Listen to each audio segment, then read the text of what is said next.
Salah satu negara penambang kripto terbesar di dunia memutuskan bahwa ibu kotanya sendiri sudah tidak punya listrik untuk itu. Perdana Menteri Rusia Mikhail Mishustin menandatangani resolusi pada bulan Juli yang menambahkan Moskow, Provinsi Moskow, 8 distrik di Provinsi Kursk, dan kota Elgov ke dalam daftar larangan penambangan kripto nasional. Pembatasan itu mulai berlaku pada tanggal 15 Agustus dan berjalan sampai akhir Desember tahun 2032, artinya lebih dari 6 tahun penuh. Alasan yang dinyatakan sangat sederhana, yaitu listrik.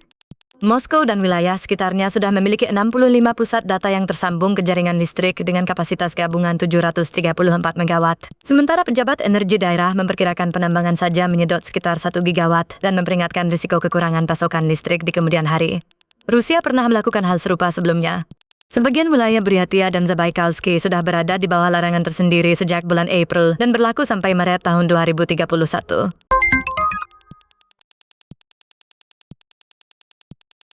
Bulan terbaik yang pernah dicatat saham tokenisasi ternyata sebagian besar berasal dari satu token yang sedang menjalankan promosi biaya.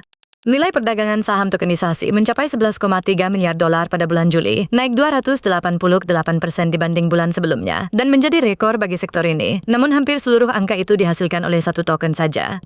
QQQB, token Binance Stocks yang mengikuti dana Invesco QQQ, sendirian menghasilkan 9,27 miliar dolar, kira-kira 82% dari seluruh volume tokenisasi.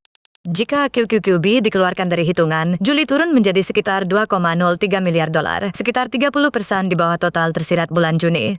Token itu diluncurkan pada akhir Juni tanpa biaya bagi penyedia likuiditas sampai akhir Agustus, dan sejak Juli bursa juga menghitung volume tersebut 3 kali lipat dari nilai sebenarnya. Jadi rekornya nyata, dan penurunan di bawahnya juga nyata. Artinya rekor itu bergantung pada satu produk yang sedang diberi insentif bursanya sendiri.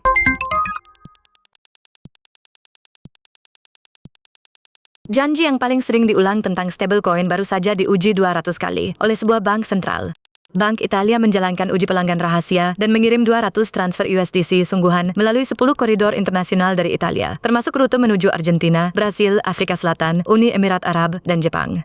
Dihitung dari ujung ke ujung, biayanya berkisar dari sekitar 0,3% nilai yang dikirim sampai hampir 9%. Waktu penyelesaian berkisar dari sekitar 20 menit, ketika sistem pembayaran instan dalam negeri bisa menangani penarikan, sampai 2 hari kerja penuh apabila penerima harus mengandalkan transfer bank konvensional. Biaya rantai blok sendiri hampir tidak berarti. Yang benar-benar memakan uang adalah konversi mata uang, biaya penarikan, selisih kurs, dan ongkos perbankan lokal. Para peneliti menyimpulkan stablecoin tidak secara sistematis lebih murah daripada penyedia pengiriman uang konvensional ketika seluruh perjalanan ikut dihitung.